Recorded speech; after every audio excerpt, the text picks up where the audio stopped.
Hello, this is your normal film dude here, and I'm just one of these guys that just loves to watch films for escapism and doesn't get too bogged down in everything else. Right, The Last Jedi. I've watched so many reviews on this over time, and so many people have said so many things, and I don't really want to go over old ground. There's a few things that I want to mention of why I dislike the film, so this is where we're going to go with this thing. And yes, I didn't enjoy it. Spoilers, certainly. I'll come on to the bits that I've not really seen mentioned much in a bit. I just want to just to clarify that The Last Jedi I didn't enjoy. I want to just say that J.J. Abrams' third film, The Rise of Skywalker, I'm not going to look at that while looking at this, because I do feel that if you've watched Rise of Skywalker and you go back and watch The Last Jedi, it does put a different spin on it, and fair to JJ for doing that. What they probably should have done is just start again and just write it off and just said it was a dream. Anyway, like most, the whole Luke bit was ridiculous. Him throwing the lightsaber, to not willing to train, to for some reason trying to kill his nephew, and we could go on about the whole Luke bit, the lack of use of him, the fact that he just dies just ridiculously, and all of that thing. There's just so many different bits, the casino scenes, and the whole kind of chase across space, and all of those bits. It's all just, I could go on and on and on, and we all know these kind of bits. Firstly, I just want to say, one of the things that was kind of said to me at the time for the people that justified it, the people that sat there and said, actually, I thought it was a good film, and some people said, well, it's a kids' film, and it kind of annoys me. Well, it's a kids' film, so that justifies why it's bad. It justifies why it has these ridiculous moments in it, because it's a kid film, right? Rubbish, absolute rubbish. Shrek, Megamind, the new Disney film, is it Luca? They're good films. I'm an adult and I'm watching them and I'm enjoying them.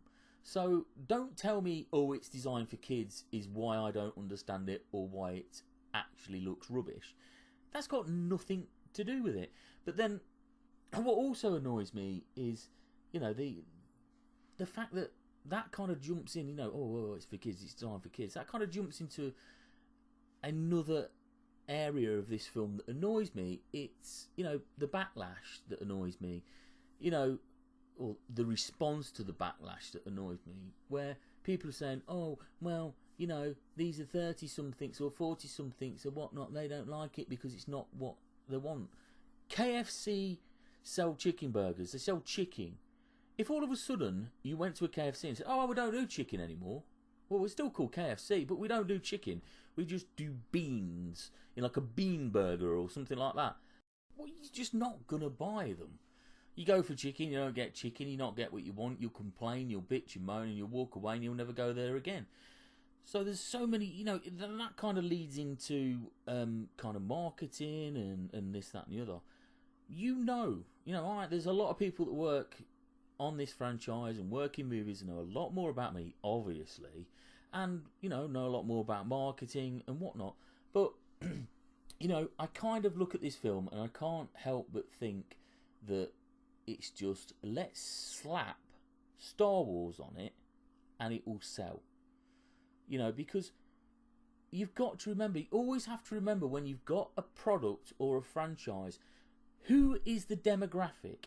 Who are you selling it to? It's like the current people talking about James Bond and trying to change James Bond.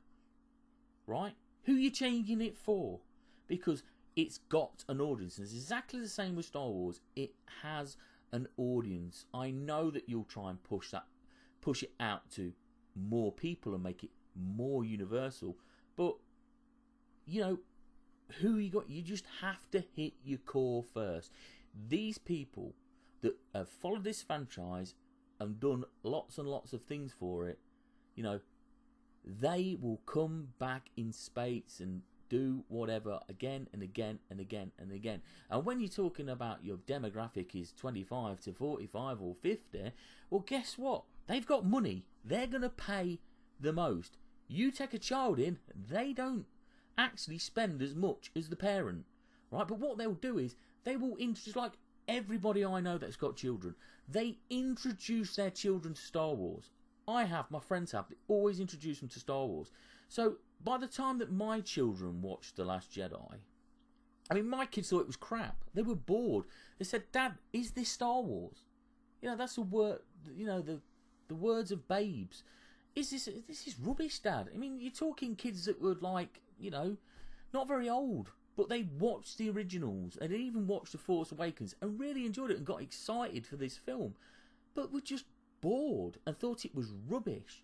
So, you know, it goes back to the argument, oh, it's just a kids' film. Well, no, if kids hate it as well, you know, because they've been brought up on the franchise, you know, like many parents. You know, I've just indoctrinated my children to watch the Star Wars films. You know, and there you go. It's like they're fans of it for the same reasons that everyone else is fans of it. But for some reason, people look at this, have made this film and thought, do you know what? Yeah, why not? Just, it baffles me. Absolutely baffles me. You can only believe that this is one person that has had that idea and said, no, I'm not listening to anybody, what anybody says. But then anybody says, I'm doing it my way. And it sounds like poor management. It's a poor management. You know, I've worked in management for years and years and years. And you think the worst thing that a manager does is say, do as I say, not as I do. And doesn't listen to their employees. You know, and I would have hoped there was employees there that had said something. But then again, is that an environment where people are allowed to say this is rubbish? Because in my opinion, you have your employees to call you out on what you're doing, right? Because a lot of people that probably work on Star Wars are fans or love it. If they call you out and say, no, the fans aren't going to like this, listen to them. But if you work in an environment, it's going to be obviously be a bad environment if you're not allowed to speak your mind or go against what the big person does or the hierarchy does. So, you know, that's something that needs to be taken into consideration, you know, what I think about when I look at The Last Jedi. Anyway, going on to the bits that annoyed me that I haven't really seen people talk about on the internet. And obviously, people may have done, but I haven't seen it. So, you know, I'm saying it. It was from the beginning of the film, really. I got kind of wound up straight away. You know, literally the first scenes of the film, really. And it was the bit with Poe when he starts delaying the Admiral and whatnot. And he does a call centre gag. Oh, just put you on hold. Oh, da-da-da-da-da. And it's like, hold on a minute. Right, hold on. Just hold on. So, when in the Star Wars universe was there a fucking call centre? Right? This is a long time ago in a galaxy far, far away, and we're shoving in outdated call centre gags to somewhere that would never have had a fucking... I've never seen a call centre in Star Wars. And it straight away, when I seen that, this whole thing, and I just thought, hold on a fucking minute, we're breaking the fourth fucking wall in Star Wars, yeah? It's never been done. I think if our memory kind of serves me well, probably the last time that it was ever done to an extent was probably the Tarzan bit in Jedi. You know, that little thing. But this just was straight at the beginning. It wasn't just kind of like the Tarzan bit isn't. There's no reason why a Ewok or whatever could not make a noise when it flies through the trees, right? But to actually have a modern day call centre joke in a franchise like Star Wars, which isn't Deadpool and doesn't try and break the fourth wall, it just pissed me off straight away. It kind of detached me from the whole... I just sat there and thought, why are you doing this? You know, that why are you doing it? Why are we? I just can't. It still annoys me today. Whenever I see it, I just think this is just taking the, and it is almost taking the piss out of Star Wars. It's almost making it into a parody of Star Wars, and I think that's what stuck through the whole thing. And boringly go back to the fact that Luke throws something away. It's a parody. It's like Scary Star Wars 5. It is just a joke. And I think when you put somebody within the first few minutes, the lightsaber bit, the this, that and the other, milking whatever he bloody did. And when you do stuff like this in the early parts of the film, it just sets you up for negativity. I just sat there and just thought, oh my God. And that was it. It was just kind of, it pissed me off straight away. And another thing, that I noticed that I know's probably never really been mentioned, is there is a part in the film where Kylo Ren has two kind of TIE fighters against him, and they're attacking the convoy, the rebel convoy. And eventually, somebody comes over the radio or whatever and says to Kylo Ren, right, we can't protect you while you're out that far. You need to come back. Which is about the point in where I believe he blows the like the cockpit area of one of the rebel ships, and his mum gets shot out into space and then has these new magical force powers. Which, to be fair to me, it could be. I mean, I kind of rationalise this by saying that she's actually using the force to drag herself towards something because she's in outer space. No gravity, she can pull herself towards something because she's floating. How she survived in space, well, just magic Jedi shit that they make up as they go along. But the point of the matter is, him and his First Order buddies are all attacking the ship, and there's loads of like battles and starship little things going on. And they say, come back, we can't protect you. So basically, we can't, our guns can't like cover you while you're around it. Right, first things first. And I'll just use the examples of A New Hope. Darth Vader just gets in his TIE fighter and goes like, fuck all y'all, I'm going out and I'm going to fucking give him some shit. But he's like, oh, I'm a pussy, I'm coming back. Ultimately, let's think about this. Darth Vader actually fucked off, he was spinning in space, and God knows how far he travelled in a starfighter to get to civilization. And the scene in, obviously, A New Hope as well, when they they're in the Millennium Falcon, they come out of hyperspace and expecting to see Alderaan, and a TIE fighter flies over. And it's like, oh, they're a bit far out. And then you see this little speck, and it's the Death Star, blah, blah, blah. And you think, well, the distance between where that was and that is far superior to what the First Order destroyer and the the rebel ship was. So, yes, I can't protect them with the guns, but you're not really that far away not to do what you need to do. So, yeah, Kylo Ren come back. But then, all of a sudden, it then comes into my mind that why the fuck do all of the New Order troops come back?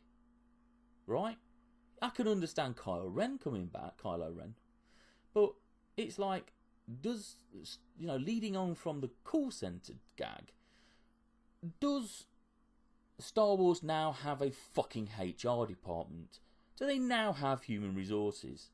It kind of reminds me in some way that it's like the Family Guy piss take of them, because it comes to the point where I can see kind of an office style sketch with one of the First Order troops going, well, they wanted us to go out there and I wasn't going to do that. The troopers union said, we're not flying more than 5 clicks away from a destroyer anymore, and they're not treating us nicely. And it's just like, they're cannon fodder. They've always been fucking cannon fodder. And it's like, no, we want to protect them as well. Why? Because the story dictates it. And it so annoyed me. Oh God, it's like they got a HR department. It's like they worry, you know. It's almost like, right, okay. So it's almost like there needs to be a scene where they walk past the canteen, and all the guys are there with like, you know, you've got, you know, a free apple today. Make sure you eat your fruit. I just thought, again, another detachment. You know, it's like a complete randomised thing. When you actually watch The Force Awakens and stuff, when they talk about, you know, the clones and how they got them and this, that, there seems to be absolutely no concern for any of the troops' safety until this one point, until it dictates. And that was quite early in the film. You know, forgetting the fact that, you know, they went off to Casino World and why they couldn't have just snuck every single person off the ship and this, that, and the other. And, you know, they're the bits that I just wanted to put out there, you know, as other things. But actually, there was a final one. And it was Supreme Leader Snoke. Right? We have Snoke, who has the ability, right, to do FaceTime across the frickin' universe for these two people. And I'm going to ignore what Abrams said about it in the last Rise of Skywalker. Because the thing is, it's like, I'll take it on for what it is. And it's kind of like, and because, you know, obviously, when this was written, that previous film didn't exist. And, let's be honest, they patched it up. So, when you take it off face value from The Last Jedi, this guy has the ability to FaceTime across two other people across the universe. I mean, let's be honest, nobody knew that could be done, but guess what? It fucking can be done. I love the fact that, where are you? And it's like, hold on a fucking minute. Hold on.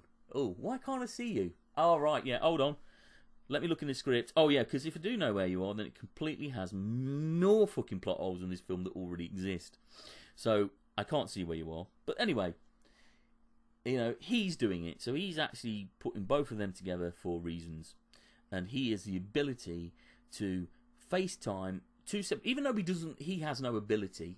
Clearly, if Kylo Ren doesn't, and Snoke doesn't either, how he contacts her by not knowing where she fucking is suppose it's just magic calling out across a universe.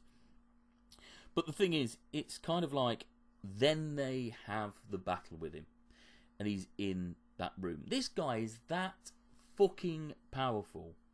He can do that power, and it is one of the shittest deaths in Star Wars history. It really is that poor. I mean, people will moan about how Captain Phasma just falls down a hole and shit, but this is worse. I mean, it's like, it just makes me laugh because Kylo Ren just stands there and he just like puts his hand behind his back and goes, diddly-diddly, and the lightsaber turns around and kills him. And it's like, this person can contact two people together. This person can contact two people together from across the universe. But I tell you what, fuck me, I forgot about putting your fucking hand behind your back and twiddling your finger. I just think, oh my God, he can see people he doesn't know where they are across universes, but can't see some fucker putting his hand behind his back. I mean, the thing is, that scene, if he'd have literally just put his hand out and gone vroom and done it, it'd have been better than just going diddly behind his back, because he's bullshit, absolute bullshit.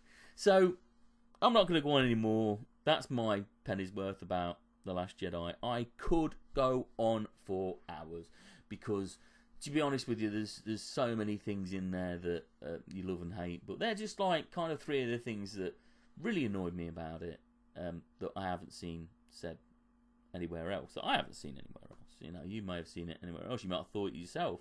You know, but yeah, there's so many things and so many different bits and bobs, and you know, I'm not going to go down the route of saying it destroyed my childhood.